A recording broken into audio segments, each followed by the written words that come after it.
Before we go any further, I want to answer the question, why share my story? I believe that if it's possible, you should know something about the people who are governing the care of your loved one. I want you to know what's at the heart and driving force of Matchless Home Care. I want to make it clear who we are, what we stand for, and most of all, what we deliver. This next episode in the Power of Perseverance series will showcase that the owner of this company has been in your shoes. I'll show how I turned that experience into victory. And now, with no further delay, episode 4.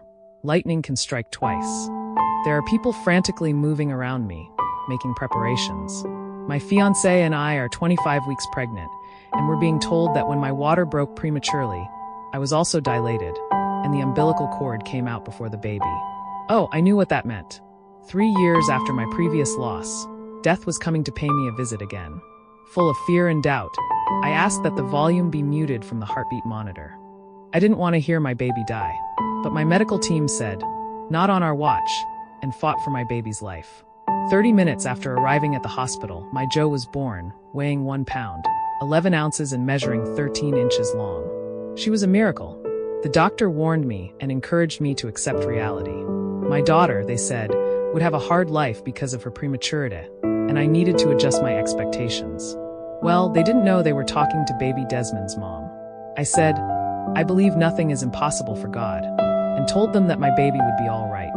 Then they would say she had another stroke, worse than the first one when she was born. Now they say she will have difficulty walking without braces and won't be able to do what her peers do. I responded, "I'm leaving it up to God and my child. She's gonna say what she does, not you."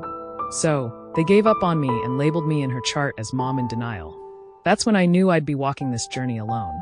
My fiancé got a promotion, and we were both excited, so he went out of town for work alone until the baby was big enough to travel. I had to navigate the fear I felt and use it to gain knowledge and more skills to help her. This was hard to do, considering I checked to see if she was breathing every hour to 45 minutes throughout the night for the next 13 years. It was clear I didn't come out of my battles untouched, but I couldn't let it stop me. I had a job to do, conquering cerebral palsy. And that's exactly what we did as a family, extended family included. We learned that it's all about lifestyle adjustments, being directly involved with innovation, and most of all, having the right healthcare team. With their help, my daughter does have cerebral palsy and ADHD, but she doesn't walk with braces. I repeat, she does not walk with braces. She actually runs to class when she's a little behind. And those classes I'm talking about are at a prestigious university. So, I know exactly where perseverance and persistence can take you. Please be encouraged. Your efforts are not in vain. There are people out there who want to help, like us at Matchless Home Care. For anyone who'd like to hear the full story and journey of being a parent of a special needs child, I invite you to download Desmond's mom, Shattered Dreams, and Jojo's mom, Lightning Can Strike Twice from Audible. These stories go into greater detail about what I actually went through and what I did. How I leveraged my fear and turned it into purpose, and most of all, into countless victories.